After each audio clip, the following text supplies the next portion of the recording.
Welcome to Massey Dialogues. My name is Nathalie Des Rosier, and I'm the principal of Massey College. Massey College is a place for ideas. It's a place that has for mission to nourish learning and serve the public good. Massey College, the physical college, is located on Indigenous land, the land of the Huron-Wendat, the Seneca, and the Mississaugas of the Credit. We are grateful for their stewardship of the land and also very grateful to have the ability to continue to do our work here. Massey Dialogue is part of having good conversation about current issues, and I'm so happy today that we'll have a slightly different format. Today it's a talk that is in partnership with the Canadian Arab Institute. And I'm going to have two researchers from the Canadian Arab Institute talking about a recent report that they've done about the shape, the color, the way in which, and all the insights about the Arab population in Canada. A very important report, and it's part, I think, of our outreach, trying to think about what are the insights of this report and what does it say for the future. So first, I'm going to invite Shireen Salti. Shireen is the interim executive director at the Canadian Arab Institute. She's providing operational, fundraising, and programmatic leadership and oversight of its mission. She's worked in the Public Service of Ontario. She worked at the Legislative Assembly of Ontario and the Council of Ontario Universities in various positions. And she is a graduate of York University with a BA in Business and Society and a Master's in Public Policy Administration and Law, and also a graduate diploma in Judicial Administration. So I'm happy to have Shireen. It was her idea to approach me, and I'm so delighted. I've known Shireen when she was at the Legislative Assembly of Ontario. She was a fabulous OLIP intern there. And our main researcher is Ola Mohajer. She sits on the board of the Canadian Arab Institute, but she works in Washington. She's speaking to us from Washington, D.C. today, where she works in a very difficult peace-building mission, trying to manage program for South Sudan at the U.S. Institute for Peace. She was a senior policy advisor at the Ontario Public Service in matter of international trade. Prior to joining government, she worked at the United Nations and was a consultant on the Syrian refugee employment in Jordan, strategy and coordination for the UN presence in Zimbabwe. She holds a Master of International Affairs from Columbia University. So welcome, Ola. I'm so happy to have you here to speak about this really important report. And my first question is a little bit, what's the methodology? You know, how did you decide to define how you were going to do this report? So this report takes stock of 2016 census data put together by Statistics Canada. In terms of methodology, it uses the same kinds of methodologies that are recommended by StatsCan when using and absorbing and then also analyzing the data. When it comes to the question of, are you hearing me? Yes. Yeah. Okay, I wasn't sure. When it comes to the question of who this community includes, one thing that is really important that a lot of people don't know is that the Arab community worldwide is actually quite large and tremendously diverse. So stretching all the way across 22 countries, from the very western part of Africa and Mauritania, all the way to Oman, Saudi Arabia, and some of the places that are more well known. But the group is also ethnically diverse, which then also impacts how this data is collected and impacts kind of the key questions around methodology. So as an example, if we were to look at how people are responding to this census data, we know that sometimes people may respond, especially within some Arab communities, that they are Caucasian, but also Arab. When they respond in that way, it removes them from being considered a visible minority. And the same goes for if they count themselves as being part of, I think it's called European, such as French or something like that. And so when we think about that, it can mean that there will be some Arabs that are not included in this, and that they may in fact be visible minorities. As we know from, I mean, one thing that can be considered is that when we look at countries like Morocco or Lebanon who have been colonized by the French, we know that there's going to be some respondents in both categories that might respond one way or another. So all in all, this doesn't take into full stock the various different kinds of Arabs that would have responded as, and then also what their experiences might look like as a visible minority in Canada. But the data that has come out of this has provided some really significant results. And I think before this work was done, wasn't really known. And so CAI taking upon itself to take stock of the research that's available and begin to do analysis about that and advocate based on a strong evidence base is part of what we're trying to do here. So just so I'm clear, so it's self-disclosure. People would have had to say, I am of Arabic descent in the census, and that would put them within the purview of your looking. And would they also have to have identified as visible minority or not? So, I mean, I'm glad you asked, because the way it works actually steps into the Employment Equity Act, because that's how a visible minority, being part of a visible minority group, is defined. And so StatsCan takes the definition from the Employment Equity Act. And what that means is that in the definition there, it's that, I want to make sure I get it fully because I have it in front of me here. It's persons other than Aboriginal peoples who are non-Caucasian in race or non-white in color. Okay. So it needs to, for people to self-identify this way. So presumably what you're telling us is, what you're showing us is a picture of part of the Arabic community, since many people may not have qualified, so to speak, under the Statistics Canada definition. Well, we may come back to that, just to say whether that justifies maybe thinking about new studies that should be done. So, but tell me, what were the highlights of the study? And you told us a little bit why it was done, but what are the results, the key findings, according to you? So there are so many, and I'm excited to share all of them with you, but I'm going to share just a few, and I know that they will likely come up during the rest of the conversation. But one of them that sticks out the most to me is that, well, there's a few.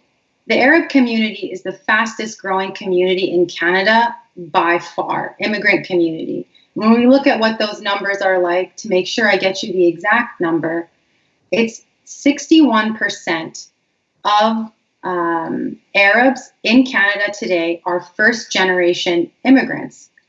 Of that 61%, 25% are refugees. That figure is actually much, much higher than the comparative. I think it's I'm approximating now about 13 to 15% as compared to the rest of Canada.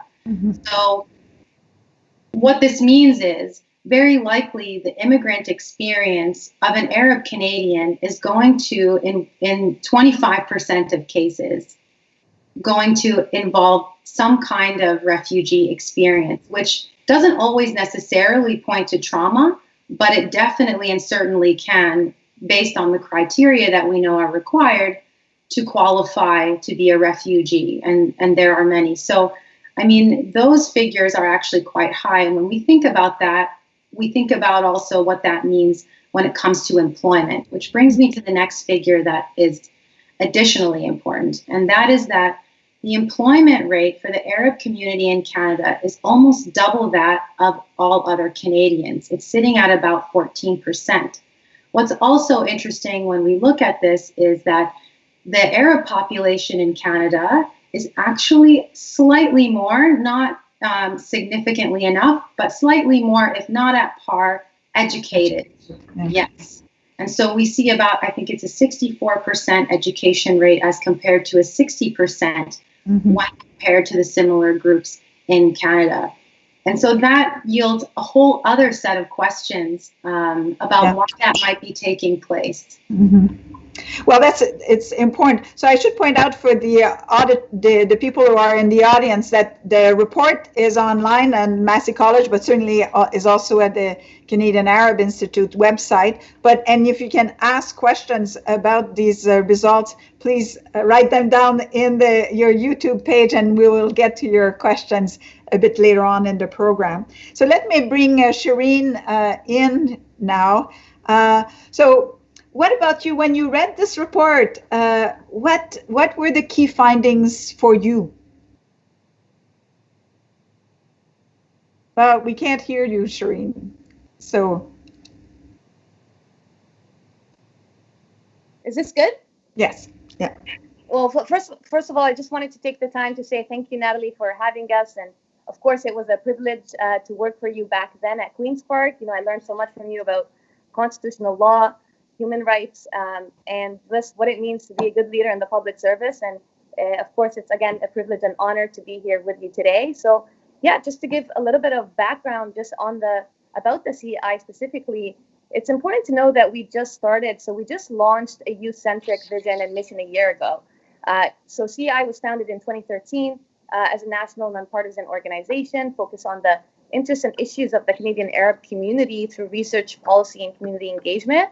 And, you know, we strive to give a voice to the community at the policy level, policy, cultural, and civic level, given that we live in a pluralistic society, and pluralistic democracy that requires all voices to be to participate in the decision-making process.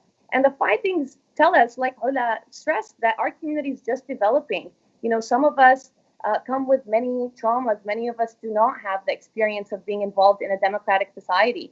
And that's natural, you know, given that the Canadian Arab community is largely made up of a newcomer population that comes from countries where participating in the political process is considered dangerous. And so one thing is very clear from our migration patterns, and that is that we are, you know, the fastest growing immigrant population. It's increased by 75% since 2006.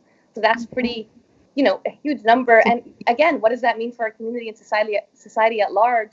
You know, many of these Arab immigrants arrived as highly educated married couples with children. So a focus on youth engagement is of course key now more than ever. Young Arab Canadians will certainly get to decide what the future looks like for them in this country. And our research shows that, you know, again, as Arla highlighted, the Canadian Arab community is very diverse. It has diverse religious, ethnic, cultural backgrounds, social identities, and political views. And so at CEI, it's why we encourage people to participate in all aspects of civic life. But it's interesting. So because part of the report speaks about the youth, you know, that a lot of the Arab Canadians are younger, and therefore there's lots of potential there. So there will be lots of good issues to discuss. Particularly, we've wanted at Massey Dialogues to talk about the intergenerational, and I see that this is going to be a big issue for the Arab community. Absolutely. Absolutely, particularly when you look at the migration patterns and really how the Canadian Arab community, you know, has been around for more than 100 years. You know, the first wave of Syrian immigrants came in 1901 to Edmonton, Canada. And by 1911, there were about 7,000 of them. You know, in the 40s and 50s, it increased a little bit more. And after, you know, the World War II period, the number of landings were initially small, but they increased substantially over time.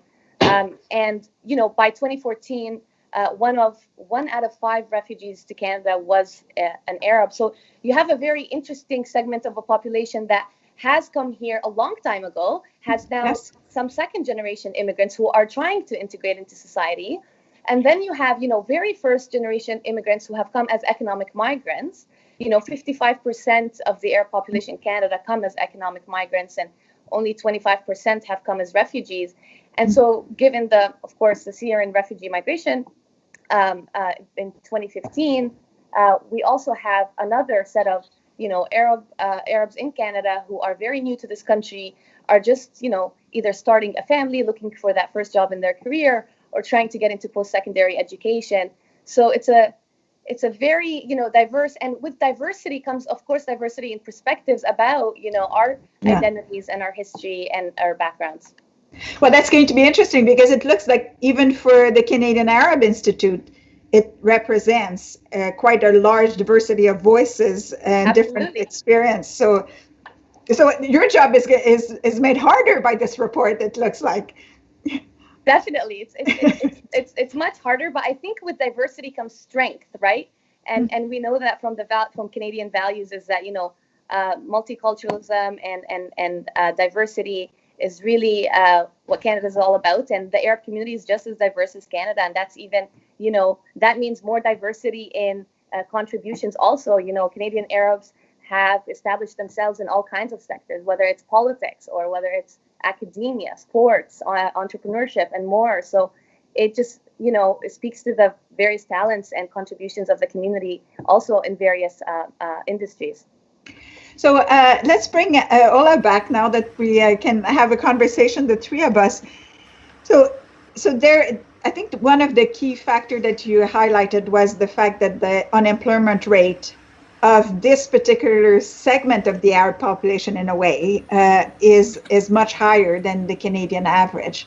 Yeah. And that speaks to some challenges within the community. Typically, the old wisdom in Canada was sometimes it takes 2 or 3 generations, but after 3 generations, the expectation is that the economic opportunities are the same as for average Canadians. Are you worried that this is not going to happen for some part of the Arab community? I think that because this community is plagued with a slightly different set of characteristics, some of which are that they are coming, there's 1 in 4 that we now know are coming as refugees. Mm-hmm.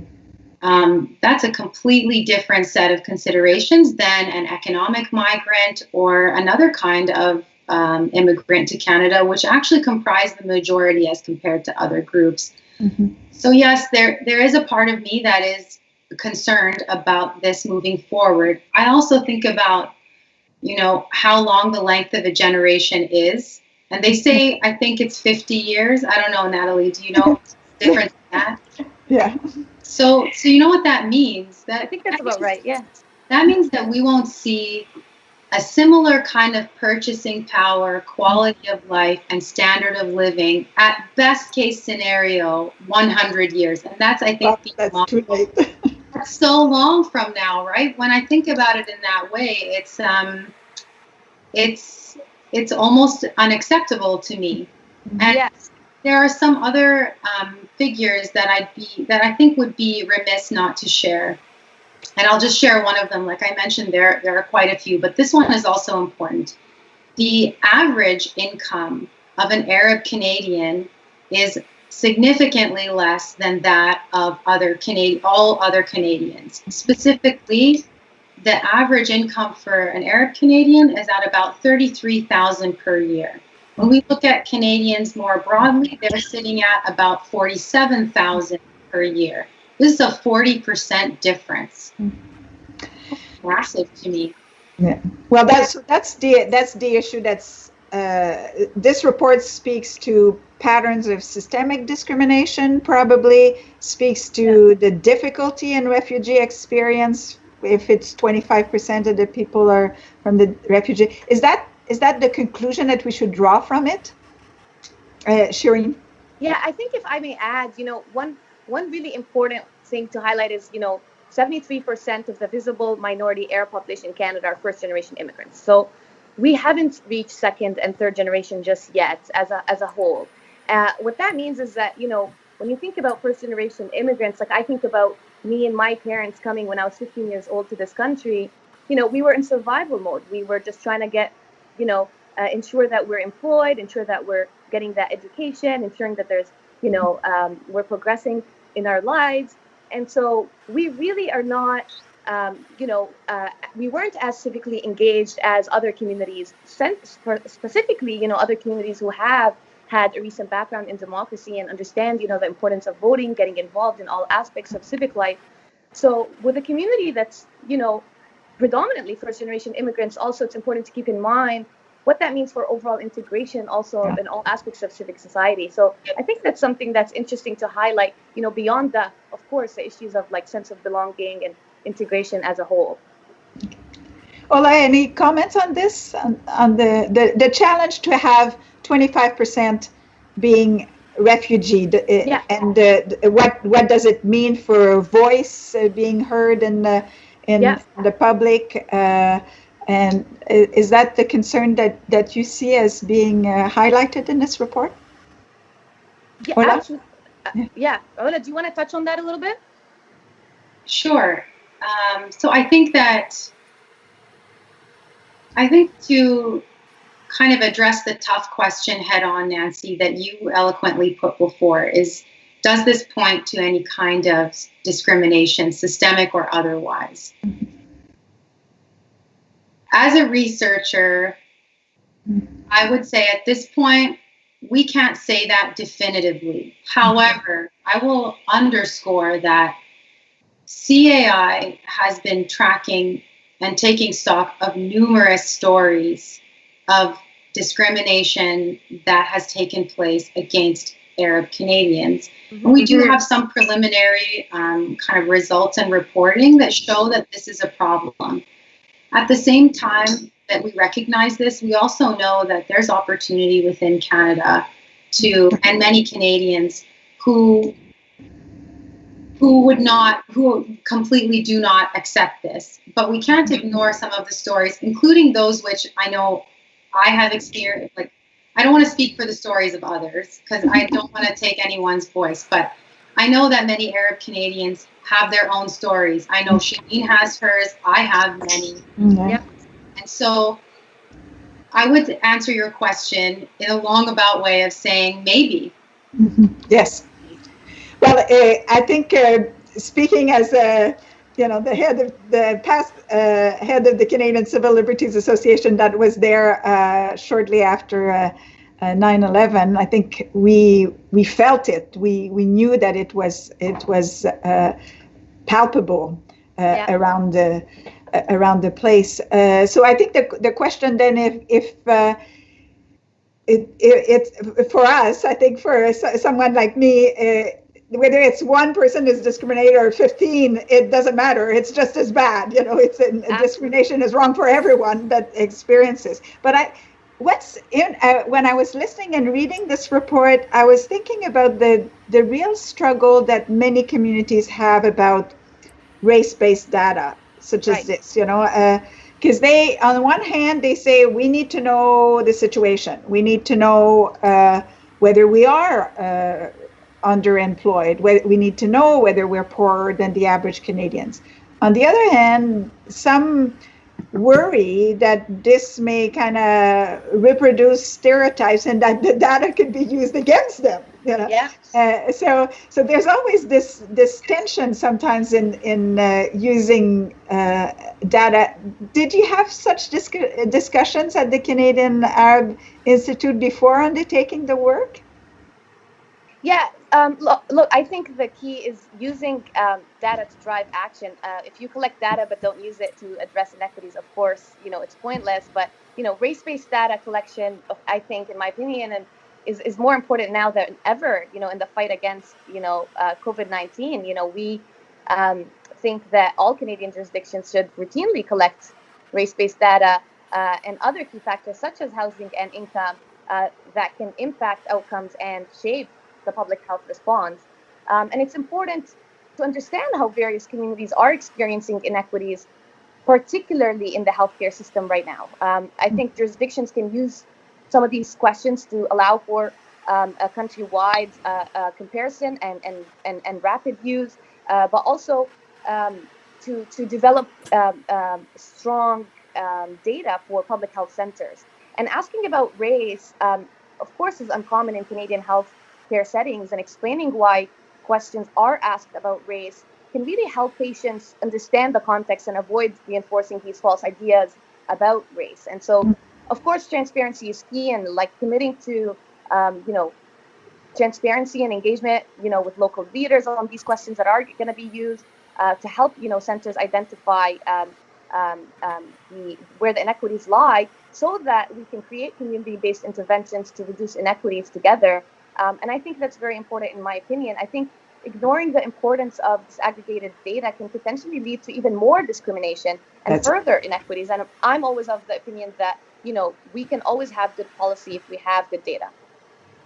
So that's good to know from a researcher that, we need data. Of course. So, yes. Ola, did you have any comment? You were on the board when they decided to do this study. Was that something that was always in the works, that the Canadian Arab Institute always wanted to do this? I think, I wouldn't know. I mean, I think in order to represent a community and do evidence-based, and to inform evidence-based policy making, kind of the fundamentals of getting in touch with the community, as well as being able to adequately advance their needs and concerns. Mm-hmm. We have to do this kind of, it's almost a no-brainer. We have to get this baseline. And I mean, that's a very typical thing in my line of work. You have to get the baseline. And when you're collecting results, you not only want to disaggregate as much as possible anonymously, of course, but sex disaggregation too really matters. Mm-hmm. And so another step of this kind of work is to look at what are these are a researcher's dream really, but what are the experiences of visible minority or racialized women in the Arab community? Mm-hmm. And so I think, even to Shireen's point, once we continue to unpack these and get more data, we'll be able to more specifically respond to the needs and concerns of the Arab community, as well as be able to definitively say whether there are, instances of, or whether we can see instances of systemic or direct racism, as well as many other priorities that we might want to outline as we move forward with the direction that CAI is going, which, as Shireen pointed, is to really inform policy, to represent the Arab community through community engagement and research.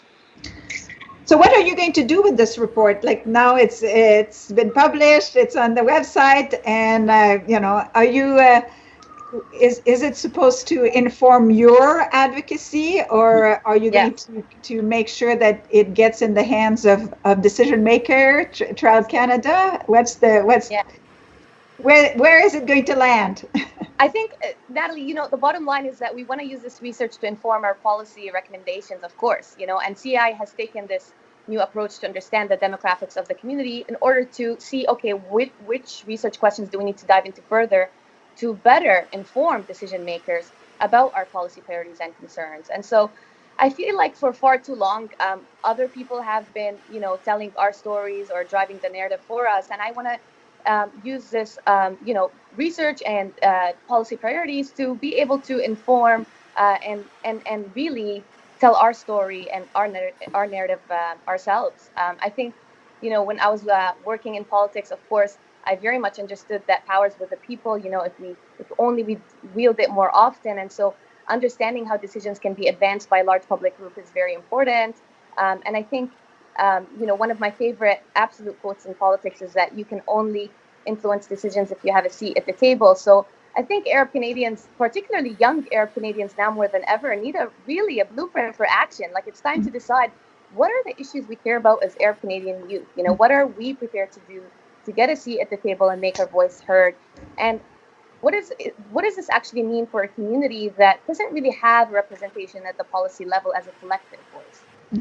And so, given that, many of us have never voted before or engaged in the political process, finding ourselves in Canada now, some of us, may not appreciate that, it's no longer risky to be civically engaged and that elections are also free and fair. So it's important to also, while we use our research to inform our policy priorities and inform decision makers, we also want to, ensure through community engagement efforts that our community is being active and is being involved in all aspects of civic life. So it's really, helping the community, but also, making, informing decision makers and to ensure integration for the community at large as a whole.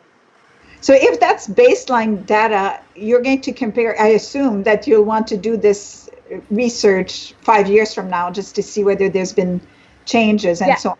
Are you, I know that you have someone in Washington and there is the US Arab Institute there. Are you doing some comparison with with your American counterparts? There is some comparison. But at the same time, I would hesitate to draw too many because I know for many people, they might think that the similarities between Canada and the US make them comparable entities, but truly the experiences here are very different than experiences there. The figures are also astronomically different when we look at the data. So there are comparisons to draw, and I think when it comes to the mechanisms for engaging with the community as well as engaging with policy, there are some lessons learned that we can use as the Canadian Arab Institute. But when it comes to broad comparisons, it would be a little bit difficult, though there are a few. I wanted to add something about next steps around this research. Something that's really important to also note about this, in addition to what Shireen said, is that this research, we are not telling anyone what to think by this. When you read the report, you will notice that it's just the data. Yes. And part of the reason that this is the case is because we're not anchoring opinions in any direction. The data can speak for itself. However, some of what Shireen and I have talked about is early analysis. Looking at, well, what does it mean when an unemployment rate is double that of the rest of Canada? And what does it mean that there's a 40% difference in the average income? And so some ideal next steps would be to explore truly to explore really, well, answer those questions. What does it mean and why is it that way? And from there, whether we engage in op-eds or otherwise, it would allow us to really stand on some key messages that are founded by strong data and analysis. And I think tangibly next steps would include something like that, as well as continuing to do this exact type of assessment every few years so that we can take stock of where we're seeing successes and hopefully not where we might be seeing some sliding back. Yeah. And it's important to note, the census will come out in 2021, so we'll be able to compare, the demographics of the community and do another census report next year, in comparison to the 2016 census data. Well, it brings me to questions then about whether you are satisfied with the questions that are asked by Statistics Canada. Yeah. Do you think that it's the right way to capture what you're trying to see, who is an Arab Canadian? Yeah, absolutely. Well, first of all, the fact that, StatsCan says that, there's 1 million Arabs in Canada, 500,000 of them are considered visible minority Arabs. And it's really interesting because, first of all, the term visible minority, I think, is problematic first and foremost. I think, visible minorities, some of them are very invisible and some of them are not minorities anymore. They are the majorities in, the metropolitan areas in Canada, like Toronto and Vancouver and Montreal. And so in and of itself, the definition of visible minority, I think, needs to be amended to ensure that it, is in compliance with the United Nations definition of what it means to be a racialized individual. And so that in and of itself, I think, is one issue. But another one is back to the, the survey questions when Ula was outlining, the self-identification process. When you say that you are Arab, but you, also identify as French, it automatically disqualifies you into, you're excluded from the Arab visible minority category, even though you may be, a Black Moroccan Arab in Canada. And so, just because you identify as French and Arab, that doesn't mean that you are not part of the visible minority population anymore. And I think those two are sort of the most obvious that I would highlight with the census. Absolutely. It's very interesting because if you are a Francophone in Canada, the issue of who is a francophone in Canada has been debated for years in terms of how you define the statistics. So it's interesting that Arab origin is not speaking Arabic. It's larger than mother tongue or tongue or language that's still used. Is that do people continue to identify also with the use of the language? I'm asking the question to Ola. What do you think? Did I understand right that you were asking about how many Arabs identify, like what are the proportion of Arabs that identify with actually using the language, speaking Arabic? Yeah. At this point, we don't actually know that.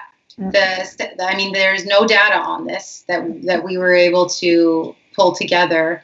It could be in other types of reports, though. Okay. In other types of information collected by StatsCan. It likely is, but in this, in this report, it's not. Currently, it's based on country of origin, and country of origin would be, based on the 22 member states of the Arab League, so the 22 Arab countries that do exist. But that would not capture someone who was born in Canada then, but who's describes herself or himself as being of Arab descent. So that's it's a fairly narrow spectrum then. I think that, I've worked with StatsCan in different capacities, and the amount of data they collect is actually quite impressive. And the ways that you can manipulate it increasingly with the different technologies that are available is also really exciting.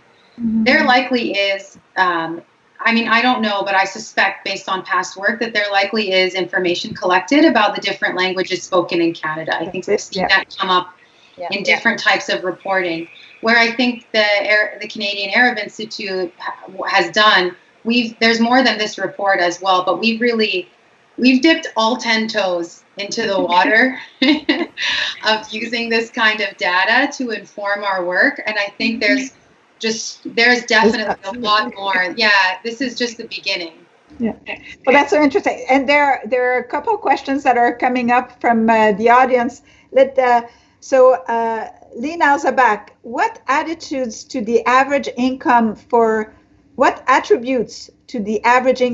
Arab Canadians being lower than the average? We are highly educated but highly unemployed as well. Why? Yeah. Ola, did you want to take this one? Well, I think it's a really great question, and quite frankly, one that we've asked ourselves. I hesitate to give any answers because just sticking to methodologies, it would be really hard to say why. I think we can hypothesize why, though. And I think a lot of our minds go to the same place. And it has to likely do with the number of immigrants who are refugees. And it probably has to do a little bit with discrimination. And it probably has to do with just being, in general, a newcomer, part of the fastest growing immigrant population, and then what it looks like to be part of an immigrant community that's trying to grapple with, there are some things that a lot of us take for granted, like how to put together a resume to apply for a job. For some, this is completely the first time, and you're doing it in a language that is not your first. Mm-hmm. So I think there's a lot of different factors that are leading up to this, and I think where CAI would be really excited to go, with potentially the support of others who are looking to explore some of these questions, is why? Is exactly that question. Well, why? But so as someone who had many newcomers in the riding that she had the honor of representing, many people would point out to the difficulty in having their diploma recognized. Many people, I think the level of English or French was not allowing them to participate in the workforce at the level at which they were able to participate in their home country. So there's a lot of, so that the idea, you haven't looked at language competencies and this, that may be another future report. Absolutely, and I'd love to take a deeper dive into actually understanding how the language skills vary from, not just refugees, but government-assisted refugees versus privately sponsored refugees, for example. We know that, government-assisted refugees, for example, come with, poor English and French language skills in comparison to their privately sponsored refugees with slightly more higher education skills. But then again, the foreign credential problem, as you mentioned, Natalie, is experienced across newcomers, whether you're an immigrant or refugee. And so one example of that, actually, that I'd like to highlight is that of the internationally educated health professionals right now who are not being utilized. Their global talent is not being utilized in the fight against COVID again. So, we've seen countries like, Italy, the UK, and the United States fast track the ability, for example, of economic immigrants, such as internationally trained physicians, to contribute to the crises.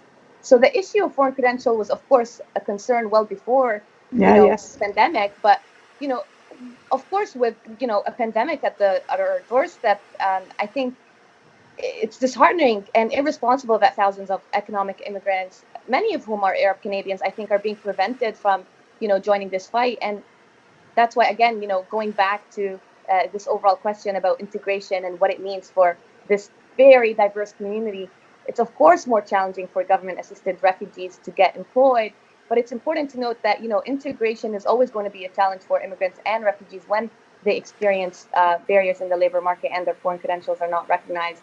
And I'd love to partner with other organizations to further understand how not only this affects our community but various communities at large, because I think our voice is stronger as a collective, for sure. Yeah, this is an issue that I think that it's worth repeating and reinvestigating often. Let's look at another question now. What's the most surprising findings in your study?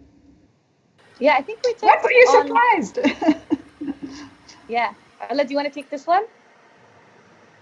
Quite frankly, when the results came up, I was surprised by almost all of it. I really was, and the way that some of the data is shown is really helpful in illuminating where some of the surprises are. So knowing that, for example, the Arab community is the fastest growing immigrant population, that was something that I had no idea about. I mean, my family immigrated in the late 80s, and we came as refugees as well. So then when I look at the immigration patterns and then the number of refugees, the number of the immigrants who are refugees, that's also quite surprising for me. And comparatively to other groups, the number of refugees among all other groups in total is something like 15%. So we're looking at a 15% among other groups where they have refugees, and for Arabs it's 25. That's pretty significant. Yeah. What about you, Shireen? What was the most surprising result here? I think surprising and amazing at the same time for me, the best data point was the fact that 60% of the Arab population in Canada is under the age of 34. Again, that it's I'd like to add actually the Canadian Arab Institute is it's a volunteer-based based organization, and it's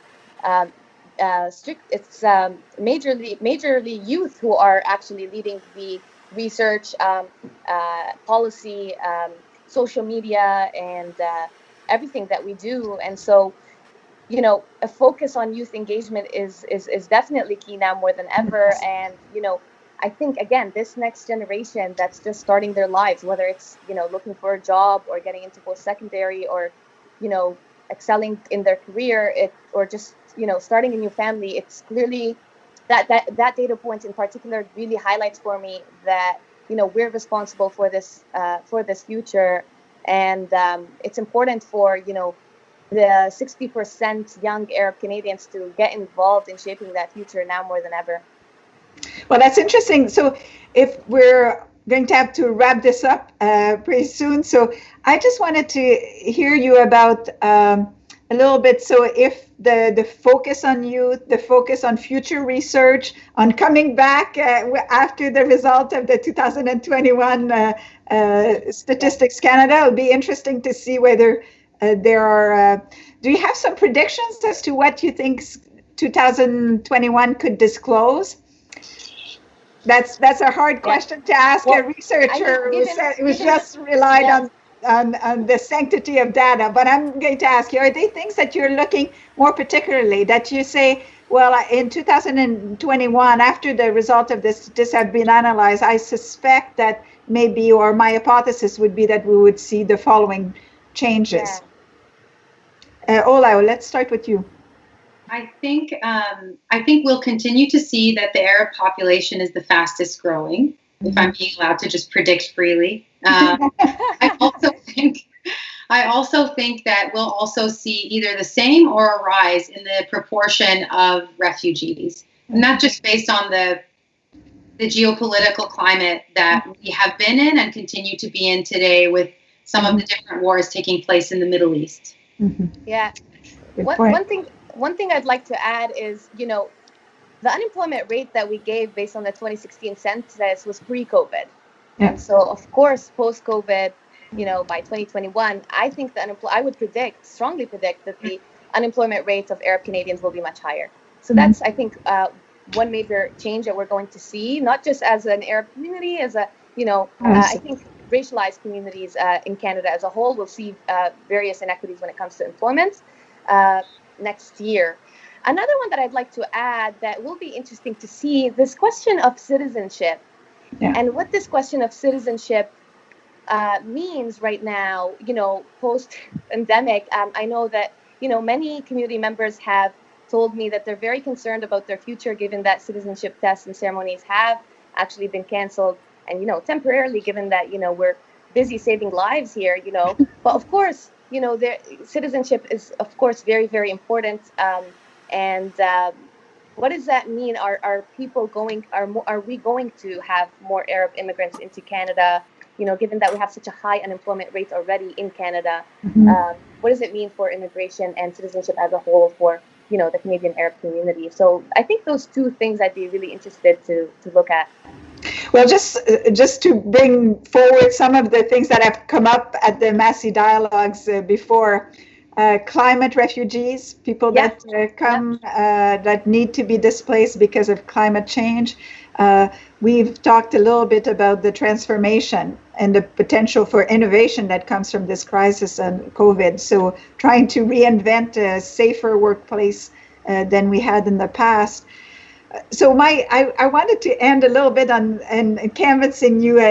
In the past, my own work had been about whether restricting the right to vote to people who were citizens, as opposed to extending it to people who had been permanent residents, had to be reviewed.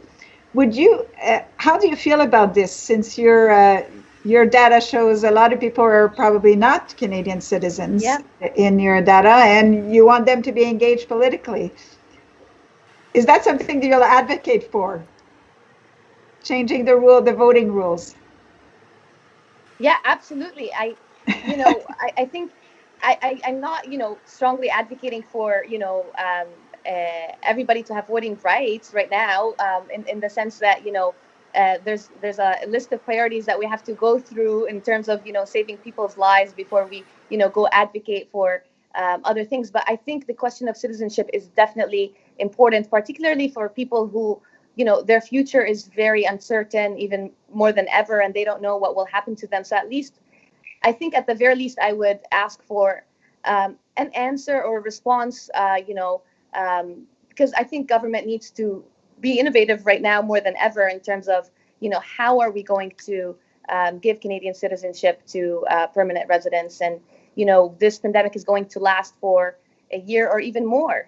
So what does that mean in terms of, So at the minimum, do the ceremonies online. At the very minimum. As a minimum. Yeah. What about you, Ola? Any thoughts on the right to vote linked to citizenship?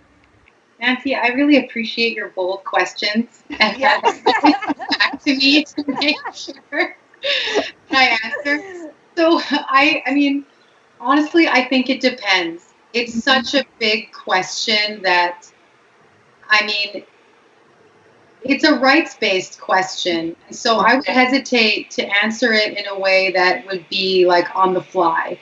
But I think for my particular style, I would take stock of the arguments for and against, look at what would be fair, look at, given that this is a rights-based question, take the time to really invest myself before I give an answer, because I think it's just so complicated that it would be tough. In an ideal world, we would love to see everyone engaged, but what would that mean for those who are citizens and who have invested their time and efforts, and where are permanent residents living? And so I'm essentially like, I'm left with more questions. So it's a good research question, and so it may be the subject of another dialogue. Absolutely. So on this, maybe I'll ask you to just offer some concluding remarks. What do you want the audience to remember from this report, and what should they look for in reading it further? Shireen. Absolutely. I think, again, back to the fact that we are, a highly educated, highly entrepreneurial community in Canada that has been around for more than 100 years or so, yet we're also the fastest growing immigrant population. And so supports that are very important, supports and resources will be very important in, ensuring the integration of the Canadian Arab community at large. And I would also extend, the statement by saying that, partnerships with other, visible minorities or, racialized individuals and communities is important now more than ever, to also ensure that our voice is stronger, and so that, our policy priorities and advocacy is highlighted in a way that's ensuring, the Canadian society benefits at large from our contributions and, our efforts as a community. Ola? So, race-based data is another one. Very important. I want to just, given that it's concluding remarks, I want to say thank you to Nancy and thank you to the college for hosting this dialogue. I think it's a tremendously important one, and you gave us a lovely platform to share all of this information with the rest of our fellow Canadians. What I would want to leave people with is this. So as Canadians, we need to support one another. Now that this information is out there and people know that this community is a vulnerable one and is one that is underemployed, what are we going to do about that? Are we going to extend a hand when someone comes and applies for a job if their resume might be a little bit littered with some spelling mistakes? I would hope so. Are we going to reach out to newcomer centers and other places to support this community in their transition? Are we going to just wave a friendly hand to the new neighbors, the Syrian, all of this matters, especially now more than ever as we're in a pandemic, because as Shireen rightly pointed out, I think it will be vulnerable communities that are going to take the hit when it comes to employment, and we're already taking a hit. So if there's any message I would leave with your viewers, it's be a great Canadian, support one another, hire a refugee, engage with the Arabs in your classrooms because we know they're in there. And just, like I said, be a great Canadian. It's who we are. Well, thank you. That's wonderful, wonderful words to end this program on. So I want to thank you both for sharing the wealth of your knowledge here. That was so interesting, and thank you for the viewers for good questions. So I hope that we will see you again when you have other data and you've mined your data a little bit more. I want to thank, obviously, Massey staff, Matt Glanfield and Abrarisi, for doing this great work to support the Massey Dialogues. And I want to invite you for next week, where we're going to talk about the water policy of Canada. So please come next Tuesday to hear about what should be done to have safe water. Merci beaucoup. Thank you.